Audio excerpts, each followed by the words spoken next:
Dr. Saranjit Singh from Department of Pathology, Armed Forces Medical College, Pune. Good afternoon, everyone.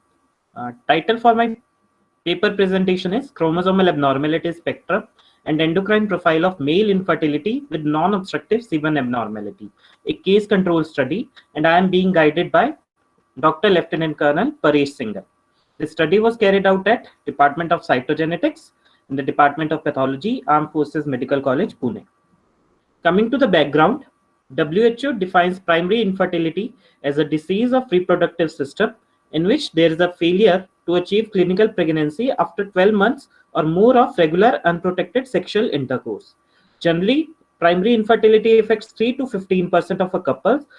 Normally, it is thought that the female factor is the most common, but the male factor, we know that it contributes to 50% of the cases. And if we see in general population, the frequency of chromosomal abnormalities is 0.6 to 1.2%. But in primary infertile males, if we study, it is around 2 to 14%. So this study was basically carried out to know the prevalence of uh, abnormalities, these chromosomal abnormalities in primary infertile males. American Urological Association and European Academy of Andrology, they recommend that cytogenetic evaluation should be carried out for all men with infertility. Besides for the psychological benefits and the answers to the query, we will be able to know and we will be able to make the decision for ICSI, androgenic therapy, and follow up for the various endocrine or systemic dysfunction. Because if we carry out this chromosomal abnormalities, and if we get any extra abnormality, any extra type of translocation, so that it will help us in counseling of the patient also. Despite that, what treatment option can be given to the patient. Despite this chromosomal analysis, as till now in India, we know that it is not a part for a primary infertility workup due to lack of awareness, cost, and limited infrastructure. Now, this study, it is the first study in our country which was done to compare cytogenetic and endocrine profile of infertile males. The aim of the study was to assess the prevalence and type of chromosomal abnormalities in infertile males with non-obstructive azoospermia or oligozoospermia. And the objective was if there's any correlation between somatic chromosomal abnormalities and hormonal profile, we wanted to explore that. It was a methodology, it was a case control study. We took 100 cases and 50 healthy control. All cases were interviewed, and if for medical history, physical examination, including semen analysis and hormonal profile. And if there were any obstructive surgical causes, they were excluded. And azoospermia, it was defined as the absence of sperms in ejaculate from centrifuge and fresh samples at 2 occasions at intervals of 1 to 3 weeks. And severe oligozoospermia, it was defined as sperm count less than 5 into 10 raised to power 6 per ml. Chromosomal analysis was performed on peripheral blood T lymphocytes, which were cultured for 69 to 72 hours. After 72 hours, these T cells, they were harvested using hypotonic potassium chloride following GTG binding with trypsin. At least 20 metaphases were analyzed for each patient, and more in cases where any mosaicism was suspected. And the special techniques like C bending and FISH, they were performed wherever they were required. And for hormonal analysis, we did 3 hormones that were FSH, LH, testosterone from early morning serum sample by electrochemiluminescence. Major chromosomal abnormalities, we divided it into structural and numerical. Structural, we got 3 main that were balanced, insertion, and Robertsonian, and numerical including mosaic, non-mosaic, and marker chromosome. Another category which we found was polymorphic variant, which included pericentric, that was variation in size of stalk of acrocentric and length of heterochromatoid. So we studied all these 100 patients, and we divided the chromosomal abnormalities into structural, numerical, and polymorphic variants. And the chromosomal study was done using image processor and software. Cytovision was used. Version 7.2, build 147, and abnormalities were reported according to International System for Human Cytogenetic Nomenclature, that is ISCN version 2016 at bad level 500 to 500. Now these were my results. Out of the total 100 patients which we studied, which were primary infertile males, after excluding those with obstructive azoospermia, 81 has non-obstructive azoospermia, 13 patients has oligospermia, and only 6 patients had oligoasthenoteratozoospermia. So if we see that out of the 81 with NOA, 63 had normal, 7 had numerical, 5 had structural, and 6 were polymorphic variants. Out of the 13 with oligospermia, 9 had normal, 2 had numerical, and 1 had structural, and 1 was polymorphic variant. Out of the 6 OAT patients, 5 were normal, and only 1 had structural abnormalities. Now we further divided that what abnormalities we got.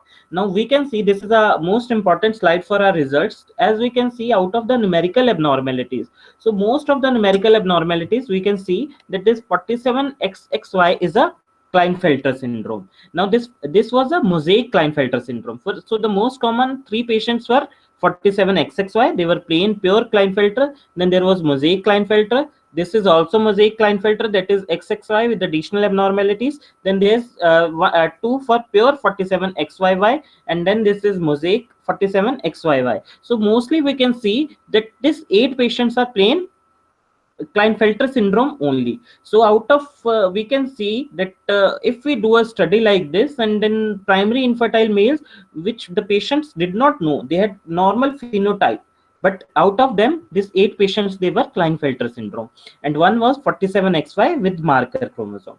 Out of the structural abnormalities, it was Robertsonian translocation and balanced translocation and derivative chromosome. This was 46XY derivative 20, 45XY Robertsonian 21, 22, 46XY translocation 57. Then there was translocation Y1, a deletion Y, and this is important, 46XX. We can see that this is a male patient, but he doesn't have a XY because there is a translocation of this SRY gene. And polymorphic variants, they comprised a minor group. We had this 7 patients. Now this slide shows on the upper left corner, we can see that there is translocation 1517. Then this is a patient which has a 46 number of chromosomes. Then there is this 2122 translocation, Robertsonian translocation. In the lower left corner, we can see that there's a derivative chromosome 20 and the 2022 translocation. And then this is Y to1 translocation. Again, FISH was carried out. In the upper corner, we can see that the red dots, they indicate a X chromosome, and the green dot, it indicates a Y chromosome. So this is a normal cell which has 1 X and 1 Y. But here we can see that the patient is a mosaic, so there are 2 X and 1 Y. So this is a Klinefelter syndrome. Similarly, for other patient, he has 1 X and 2 Y chromosome, that is XYY. Again, this is Klinefelter syndrome. And then here, what has happened is this is a special type of syndrome. The patient that I mentioned, it 46XX, he doesn't have a Y chromosome. The Y gene, the chromosome for Y gene, Y chromosome, that is SRY gene, that is lying separately, which is indicated by this green dot. Here we can see that out of the, when we are comparing with the FSH, LH, and testosterone in normal with the abnormal karyotype, we can see that 77 had normal and 23 had abnormal karyotype. FSH and LH levels, they were significantly high. That it was 7.06 in normal and it was 15.18 in abnormal. LH was 5.15 in normal, it was 9.33 in abnormal, and testosterone was 4.94 in normal and 3.44 in abnormal. So FSH, LH and were significantly high. P value was less than 0.001, and testosterone was significantly low. So this tells us that FSH and LH in infertile males is higher than normal, and testosterone levels are lower than normal. Again, with normal, here we have only taken this 16. We have subtracted the polymorphic variants that I will show you in next slide. Again, this slide shows that FSH and LH, they are higher in infertile males, and testosterone levels are lower. Significant value, P value is less than 0.001. And again, with polymorphic variants, here we could not prove testosterone, but FSH and LH level, that these two hormones were higher in infertile males with polymorphic variants compared to normal karyotype, and the testosterone was levels were not significantly lower.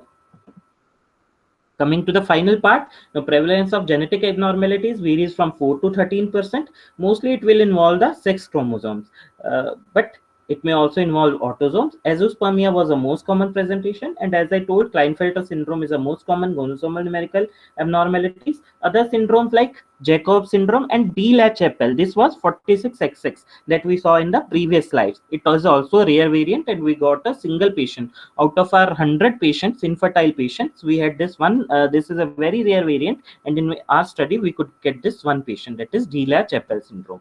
Now, this is just a slide to explain how when we say that patient has translocation, how is it going to affect the progeny. So we can see that these are the 4 chromosomes at the time of meiosis 1. This is one pair and this is another pair. Now if they separate alternatively, like this goes to one cell along with this one, then it is normal. This is called alternate segregation. Otherwise, what happens that one of this chromosome and one this chromosome, it will, if they go to one daughter gamete, then it is unbalanced. uh, This process is called unbalanced, because here what will happen that genes in alternate, the number of genes, they will remain the same, so the protein will be same, but in adjacent there will be some loss of gene, so there will be the protein part, it will not be normal. And so if alternate, they go to a same cell, same gamete, then it will not make much of difference. But adjacent one and adjacent two, then there are tertiary trisomy, and they are going to lead to formation of non-functional and gametes which have a genetic they will have some genetic mutation which will further lead to progeny that will have some genetic aberration or chromosomal aberration. See, so in our study, we could find that there is a significant association between chromosomal aberrations in infertile males with non-obstructive semen abnormalities. FSH and LH, we saw that it was higher in males with primary infertility compared to controls. Serum testosterone level was lower. And what was the main aim of the study was that we recommend that every patient, because if we don't do this test, if we are not doing this karyotype, and we are just treating primary infertility, we are not able to find the cause, it just adds on to cost of the therapy. But by doing this simple test, if we do this chromosomal study test, then we will be able to know that which of our patients they will benefit by what treatment. If and if we get the underlying genetic defects, then the patient can be counseled that what type of children they can get. And if they have some major chromosomal abnormality, then we can counsel the patient that they can go from some they can uh, if they want, they can go for child adoption, or some other technique, artificial reproductive technique can be uh, followed. And these are my references. Thank you so much, ma'am.